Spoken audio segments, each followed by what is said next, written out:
こんにちは、神田絵画教室です。前回はデッサンに必要な道具についてお話をしました。今回は実際にデッサンを描き始めたいと思います。モチーフは初めての方にも描きやすいリンゴを用意しました。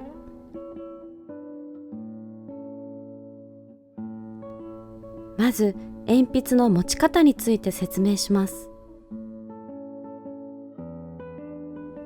力を入れずに描くときはこのように持ちます。芯の側面が画用紙に当たるようにします。私は鉛筆を寝かせて描き始めています。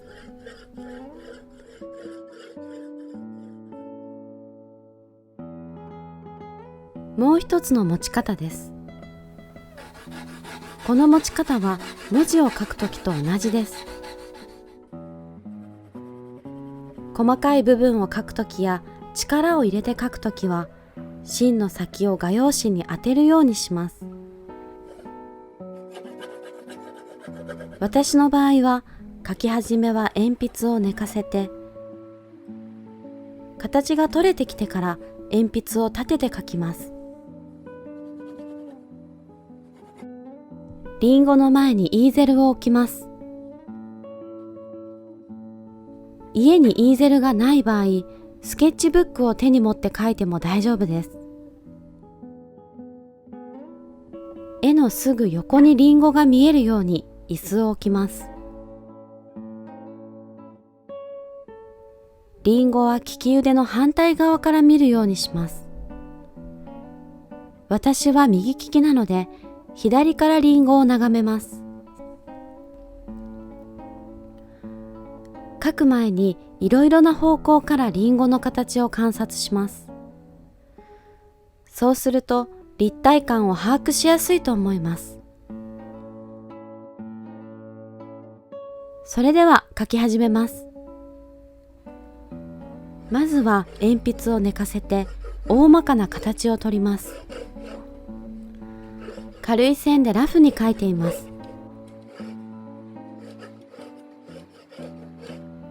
きっちりした一本の線にならなくても大丈夫ですよ。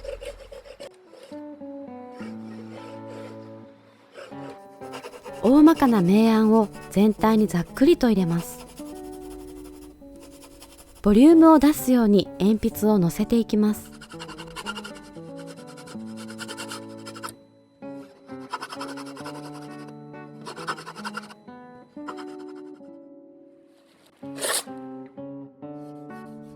リンゴのすべすべした質感を意識してトーンをなじませます。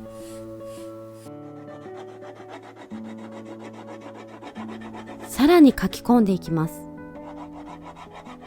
少しずつリンゴの雰囲気が出てきました。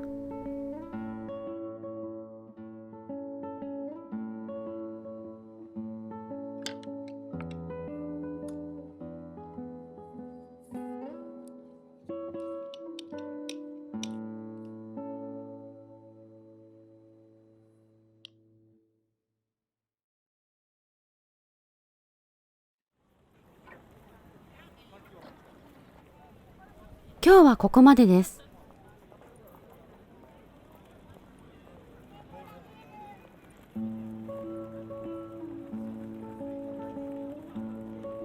次回デッサンを完成させたいと思います。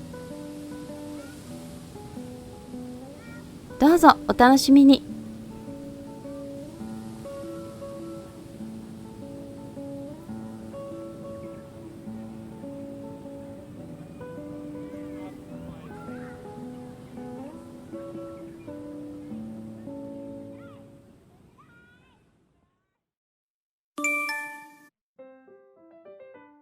LINE オンライン講座無料体験レッスンご予約受付中です。画像にメッセージを添えて送るだけで簡単にご利用いただけます。